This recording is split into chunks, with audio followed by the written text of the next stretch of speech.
তবে কি লেবাননের পরিণতি গাজার মতো ভয়াবহ হতে যাচ্ছে? ইসরায়েলি ধ্বংসাত্মক হামলা কিন্তু সেই ইঙ্গিত দিচ্ছে। লেবাননে দফায় দফায় বিমান হামলার পর স্থল অভিযানের জন্য প্রস্তুতি শেষ করেছে ইসরায়েল। উত্তরাঞ্চলে মোতায়েন করেছে ট্যাঙ্ক। যে কোনো সময় অভিযান চালিয়ে লেবাননের হিজবুল্লাহ গোষ্ঠীকে গুড়িয়ে দেয় তাদের লক্ষ্য। ইসরায়েলি সেনাপ্রধান হারজি হালিভিও সেই হুঁশিয়ারি উচ্চারণ করেছেন, শুধু ঘোষণা বাকি।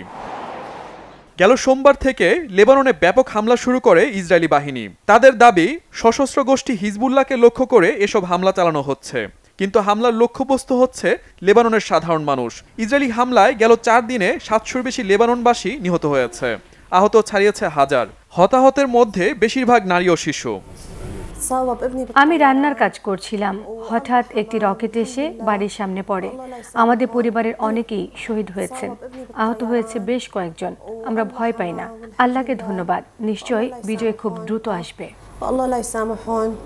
ইসরায়েল হিজবুল্লাহর মধ্যে গেল বছর অক্টোবর থেকেই থেমে থেমে হামলা পাল্টা হামলা চলছে। শত শত রকেট আর বিমান হামলায় দিশেহারা লেবাননবাসী আশ্রয়ের আশায় সিরিয়ার দিকে ছুটছে। জাতিসংঘের তথ্য মতে ইসরায়েলি হামলার ভয়ে লেবাননে বাস্তুচ্যুত মানুষের সংখ্যা লাখো ছাড়িয়েছে। 72 ঘন্টায় 30,000 লেবাননবাসী আশ্রয় নিয়েছে প্রতিবেশী সিরিয়ায়। হামলা বন্ধ করে যুদ্ধবিরতির আহ্বান জানিয়েছে আরব বিশ্ব, যুক্তরাষ্ট্র ও তার মিত্ররা। কিন্তু ইসরায়েলি প্রধানমন্ত্রী বেনিয়ামিন নেতানিয়াহু বলেছেন, লক্ষ্য পূরণ না হওয়া পর্যন্ত হামলা অব্যাহত থাকবে। উত্তর ইসরায়েলের বাসিন্দাদের নিরাপত্তা নিশ্চিতের পাশাপাশি হিজবুল্লাহ গোষ্ঠীর অবকাঠামো ধ্বংস করাই এখন ইসরায়েলি সেনাদের প্রধান লক্ষ্য। ইসরায়েল ও হিজবুল্লাহ গোষ্ঠীর পাল্টা হামলায় মধ্যপ্রাচ্যে ভয়াবহ পরিস্থিতি তৈরি হয়েছে। বিশ্লেষকদের শঙ্কা, বিশ্ববাসীর আহ্বান নাকচ করে হামলা চালিয়ে যাবে ইসরায়েল। এতে মধ্যপ্রাচ্যে আরও ভয়াবহ পরিণতি ডেকে আনবে। Shahid Arafat, Bangla Vision news desk.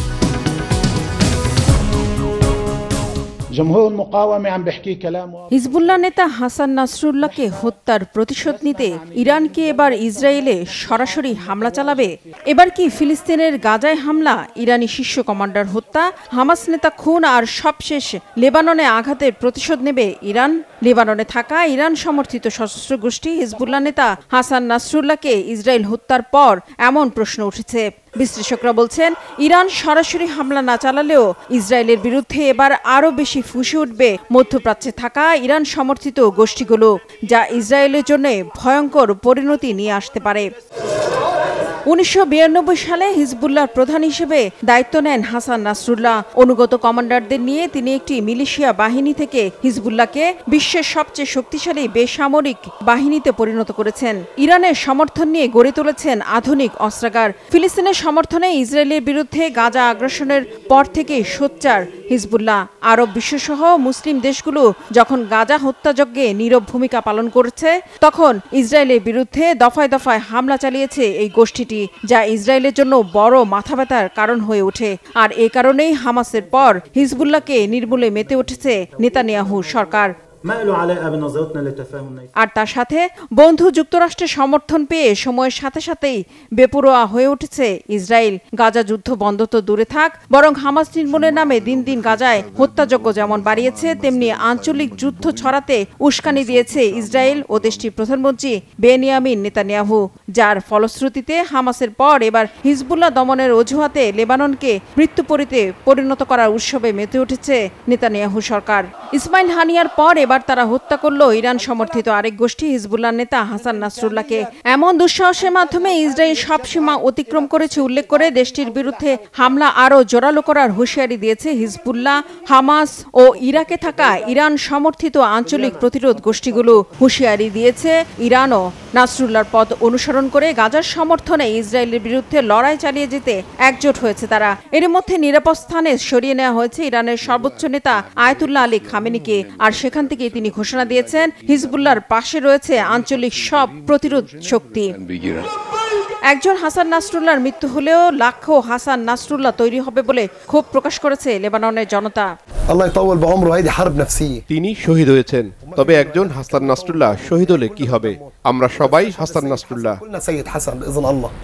আর বেপরোয়া ইসরায়েলকে না থামানোয় আরব দেশগুলোর প্রতি ক্ষোভ জানিয়েছে ফিলিস্তিনিরা। শুক্রবার রাতভর রাজধানী বৈরুত সহ লেবাননের বিভিন্ন জায়গায় 140টিরও বেশি লক্ষ্যবস্তুতে হামলা চালায় ইসরায়েলি বাহিনী। পরে শনিবার হাসান নাসরুল্লাহকে হত্যার দাবি করে ইসরায়েল। কয়েক ঘন্টা পর তা নিশ্চিত করে হিজবুল্লাহ। গেল সোমবার থেকে দক্ষিণ লেবাননে ব্যাপক হামলা চালিয়ে যাচ্ছে ইসরায়েলি বাহিনী। এতে দেশটিতে নারী ও শিশুসহ 700-রও বেশি নাগরিকের মৃত্যু হয়েছে, আহত হয়েছে 2000-এরও বেশি। এর আগে দুইবার ইসরায়েল হিজবুল্লাহ যুদ্ধ হলেও এবারের এই সংঘাতকে সবচেয়ে ভয়াবহ বলা হচ্ছে। এখন নাসরুল্লাহ হত্যার পর ইরান কি ভূমিকা নিবে সেটাই দেখার বিষয়। রিফাত জামান, বাংলাভিশন নিউজ ডেস্ক।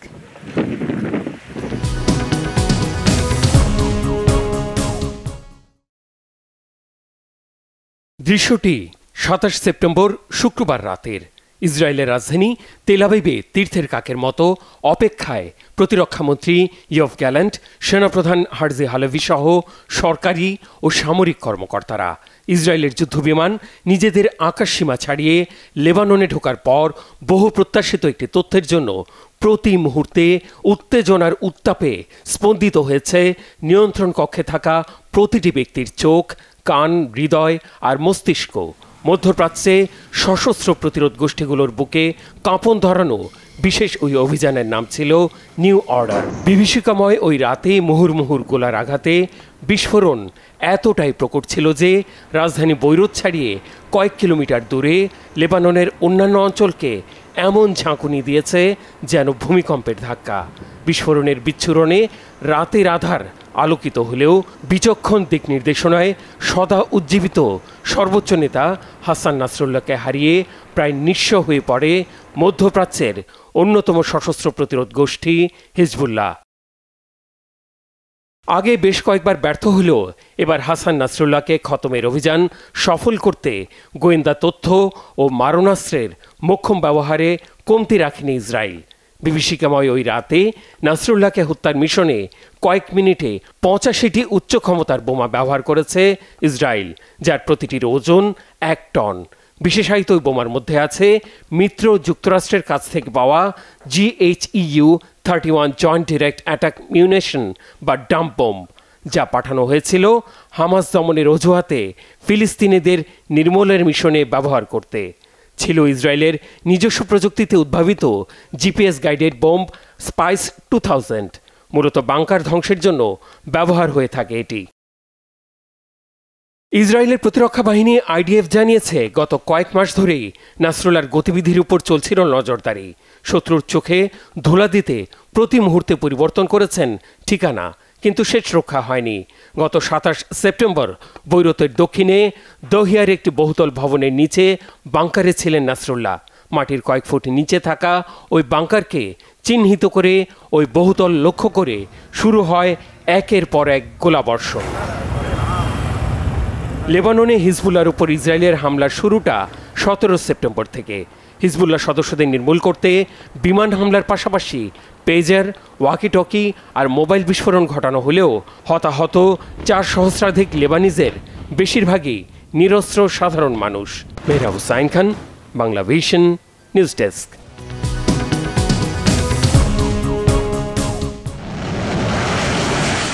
একের পর এক ইসরায়েলি হামলায় ফিলিস্তিনের গাজা যখন প্রায় ধুলোর সঙ্গে মিশে গেছে, তখন হঠাৎ করেই শুরু হলো ইসরায়েল লেবানন সংঘাত। ইসরায়েলের নজিরবিহীন হামলায় লেবানন তো বটেই, হতভম্ব পুরো বিশ্ব। লেবানন জুড়ে একযোগে পেজার ডিভাইস বিস্ফোরণ, শহরগুলোতে ইসরায়েলের ব্যাপক বিমান হামলা এবং হিজবুল্লাহ প্রধান হাসান নাসরুল্লাহর মৃত্যু নতুন একটি যুদ্ধের সূত্রপাত করেছে। লেবাননে ইসরায়েলের হামলায় দেশটিতে মর্মান্তিক মানবিক সংকট তৈরি হয়েছে। মাত্র কয়েকদিনের ব্যবধানে লেবানন জুড়ে প্রাণ হারিয়েছেন শত শত মানুষ। নিহতদের মধ্যে অনেক নারী এবং শিশুও আছে। হামলা থেকে বাঁচতে নিজের ঘরবাড়ি ফেলে পালিয়ে যাচ্ছে অসংখ্য পরিবার। বাস্তুচ্যুত হয়েছে হাজার হাজার মানুষ। ঠিক যেন মৃত্যুপুরী গাজার দৃশ্যগুলোরই পুনরাবৃত্তি ঘটছে এই লেবাননে। হামলার ভয়াবহতা থেকে বাঁচতে লেবাননের দক্ষিণ শহরের সমুদ্রের ধারে আশ্রয় নিচ্ছেন অনেকেই। প্রাণ বাঁচাতে নিজেদের ঘরবাড়ি ও মূল্যবান জিনিস ফেলে রেখেই উদ্বাস্তুর মতো জীবনকে বরণ করে নিতে বাধ্য হচ্ছেন তারা। আল্লাহ এই দেশ ও সমস্ত লেবাননকে রক্ষা করুন। এখানে আমরা সবাই এক সম্প্রদায় হয়ে বাঁচতে চাই। হাসান নাসরুল্লাহর মৃত্যু শুধু লেবানন নয়, সমগ্র বিশ্বকেই প্রভাবিত করেছে। লেবানিজ, ফিলিস্তিনি, সিরিয়ান সবার উপরেই এর প্রভাব পড়েছে। ইনশাআল্লাহ যতক্ষণ না আমরা গাজার জনগণ এবং লেবাননের বাস্তুচ্যুত লোকদের জন্য প্রতিশোধ না নিচ্ছি, ততক্ষণ পর্যন্ত যুদ্ধ চলবে। লেবাননে ইসরায়েলের এমন আকস্মিক হামলার পর স্বাভাবিকভাবেই প্রশ্ন উঠছে, হঠাৎ করেই কেন এমন বিধ্বংসী হয়ে উঠল নেতানিয়াহু বাহিনী? যুক্তরাজ্য ভিত্তিক থিঙ্ক ট্যাঙ্ক চেথাম হাউসের একটি বিশ্লেষণে বলা হয়েছে, লেবাননে ইসরায়েলের হামলার কারণ হিসেবে অনেক কিছু সামনে আসলেও মূল ঘটনা ভিন্ন। আর সেটি হলো গাজা যুদ্ধ থেকে সবার দৃষ্টি সরিয়ে নেওয়া। গাজা থেকে বের হয়ে আসার কোনো কৌশল ইসরায়েলের নেই এবং তারা কী পরিকল্পনা করছে সেটাও স্পষ্ট করেনি। ইসরায়েল ফিলিস্তিন প্রক্রিয়ার কথাও তারা বলছে না। এমন অবস্থায় লেবাননে এই অপারেশনের ফলে এরই মধ্যে গাজার দিক থেকে সবার দৃষ্টি সরে গেছে। এছাড়া ইসরায়েলি জনগণ ক্রমশ অধৈর্য হয়ে উঠেছে। যুদ্ধবিরতি চুক্তি এবং জিম্মিদের ফিরিয়ে আনার জন্য নেতানিয়াহুর ওপর চাপ বাড়ছে। ফলে অভ্যন্তরীণ চাপ কমাতে নতুন যুদ্ধক্ষেত্র তৈরির কৌশল নিয়েই হয়তো আগাচ্ছেন নেতানিয়াহু। ইসরায়েলি হামলার বিরুদ্ধে প্রতিশোধমূলক পদক্ষেপ নেওয়া হবে বলে প্রতিক্রিয়া জানিয়েছে হিজবুল্লাহ গোষ্ঠী। দুই পক্ষের মধ্যে ইতোমধ্যে সীমান্তে গুলি বিনিময় শুরু হয়েছে। ইসরায়েলকে লক্ষ্য করে রকেট ও অন্যান্য গোলাবারুদ ছুড়েও জবাব দিচ্ছে হিজবুল্লাহরা। আর এই সংঘাত একটি বৃহত্তর আঞ্চলিক সংঘাতের উদ্বেগ বাড়িয়েছে। ফলে প্রশ্ন উঠছে, তাহলে কি আরেকটি গাজায় পরিণত হতে চলছে লেবানন? মীর ফজলে রাব্বি, বাংলা ভিশন।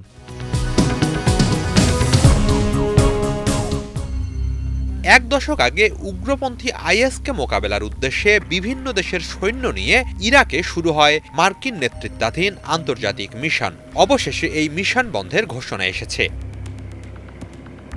যুক্তরাষ্ট্র ও ইরাক সরকারের যৌথ এক বিবৃতিতে এ ঘোষণা দেয়া হয়েছে। এতে ২০২৫ সালের সেপ্টেম্বর মাসের মধ্যে ইরাকে মার্কিন নেতৃত্বাধীন আন্তর্জাতিক মিশন সমাপ্ত করা হবে বলে জানানো হয়। বিবৃতিতে বলা হয়, আসন্ন সেপ্টেম্বরে আন্তর্জাতিক মিশন সমাপ্ত হলেও ইরাকি সামরিক বাহিনীর সাথে স্বল্প মেয়াদী যৌথ একটি কোয়ালিশন গঠন করবে মার্কিন সেনারা। আইএসকে মোকাবেলা এবং ইরাকি বাহিনীকে প্রশিক্ষণ ও পরামর্শ দেওয়ার জন্য ২০২৬ সালের সেপ্টেম্বর পর্যন্ত কাজ করবে ওই কোয়ালিশন। ইরাক ও সিরিয়ায় আইএসের বিরুদ্ধে অভিযান চালাবে তারা।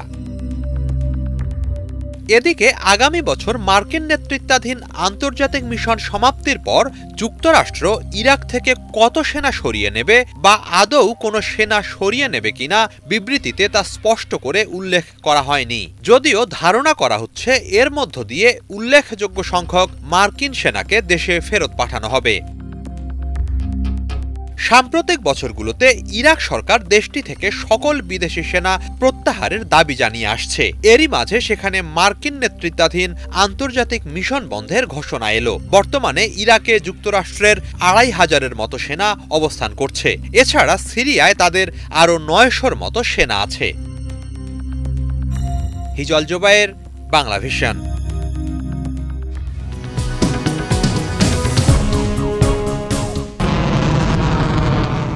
ইসরায়েলের ভূখণ্ডে ইরানের একের পর এক ক্ষেপণাস্ত্র হামলার জেরে মধ্যপ্রাচ্য এখন উত্তপ্ত করায়। ছোট শয়তান ইসরায়েল ও বড় শয়তান মার্কিন যুক্তরাষ্ট্রের বিরুদ্ধে বহুদিন থেকেই ছায়াযুদ্ধ লড়ছে তেহরান। এবার প্রকাশ্যে আসলো পুরনো শত্রুতা। সরাসরি সংঘাত ঘিরে একটি আঞ্চলিক যুদ্ধ শুরু হলে কোন দিকে ঝুঁকবে জয়ের পাল্লা? ধর্মীয় নেতা আয়াতুল্লাহ খামেনি ও কট্টরপন্থী প্রধানমন্ত্রী নেতানিয়াহু, এই দুজনের মাঝে কে হাসবেন শেষ হাসি? সমরাস্ত্র থেকে শুরু করে আন্তর্জাতিক রাজনীতির ময়দান, সবখানে সক্ষমতার প্রমাণ দিচ্ছে ইরান।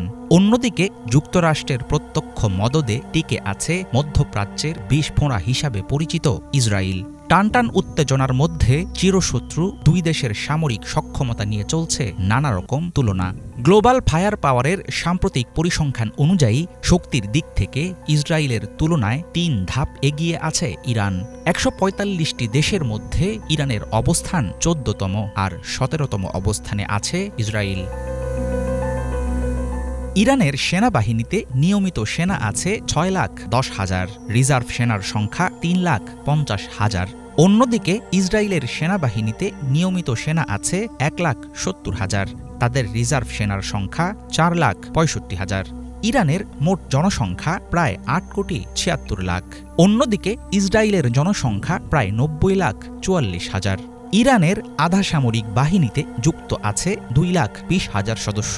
অন্যদিকে ইসরায়েলের আধা সামরিক বাহিনীর সেনা সংখ্যা মাত্র 35,000। ইরানের ভাণ্ডারে আছে 551টি সামরিক উড়োজাহাজ ও 116টি যুদ্ধবিমান।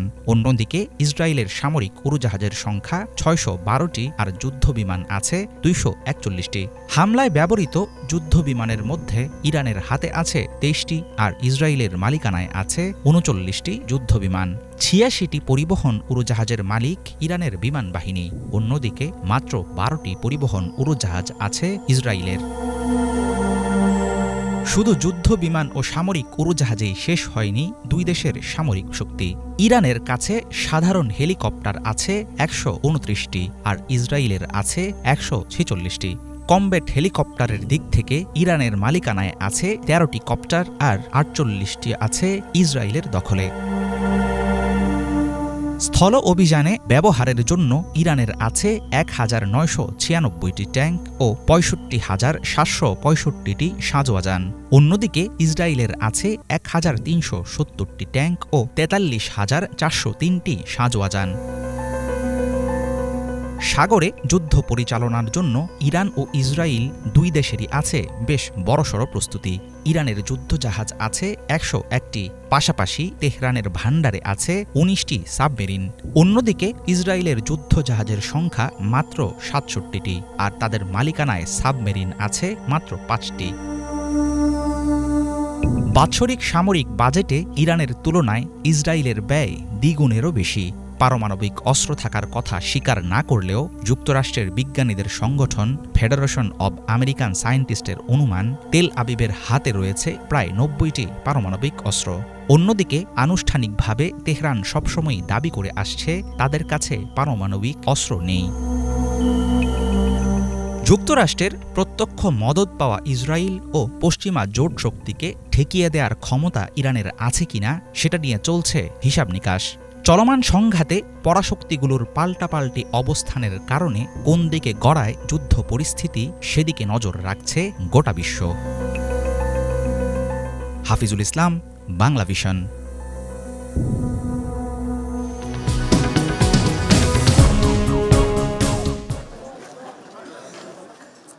লেবাননে হামলার পাশাপাশি এবার সিরিয়ার রাজধানী দামেস্কেও বিমান হামলা চালিয়েছে ইসরায়েলি বাহিনী। বুধবার দামেস্কের মাঝে ওয়েস্টার্ন ভিলাস এলাকার একটি 3তলা ভবনে এই হামলায় অন্তত 3 জন প্রাণ হারিয়েছেন, আহত হয়েছেন আরও 3 জন। চায়না সেন্ট্রাল টেলিভিশন সিসিটিভির এক রিপোর্টার জানান, এলাকাটি খুবই ঘনবসতিপূর্ণ। ইসরায়েলি বাহিনীর বিমান হামলায় ওই ভবনের নিচতলা পুরোপুরি ধ্বংস হয়ে গেছে। হামলার পর বাড়িটি ধ্বংসস্তূপে পরিণত হয়েছে। এলাকার স্থানীয় এক বাসিন্দা জানান, ওই সময় তারা 2টো বিস্ফোরণের শব্দ শুনতে পান। প্রচণ্ড বিস্ফোরণের শব্দে তার বাড়ির জানালার কাচ ভেঙে গেছে। এছাড়া বেশ কয়েকটি দোকানপাট এবং প্রতিবেশীদের ঘরবাড়ি ক্ষতিগ্রস্ত হয়েছে। যারা ক্ষতির শিকার হয়েছেন তারা সকলেই সাধারণ মানুষ বলে জানান এই বাসিন্দা। সিরিয়ায় হামলার বিষয়ে এখনও আনুষ্ঠানিকভাবে কিছু জানায়নি ইসরায়েল। মঙ্গলবার সকালে পার্শ্ববর্তী আরেকটি শহরে ইসরায়েলি বাহিনীর হামলায় সিরিয়ার আরও 3 নাগরিক মারা যায়। এ সময় আহত হয় 9 জন। মঙ্গলবারের ওই হামলায় উপস্থাপক সাফা আহমদ প্রাণ হারিয়েছেন। এর আগে চলতি বছরের জানুয়ারিতে সিরিয়া ইসরায়েলি বাহিনীর নির্বিচার হামলায় ইরানের 5 নাগরিক সহ 13 জন নিহত হয়েছিল। ইফফাত জাহান, বাংলা ভিশন।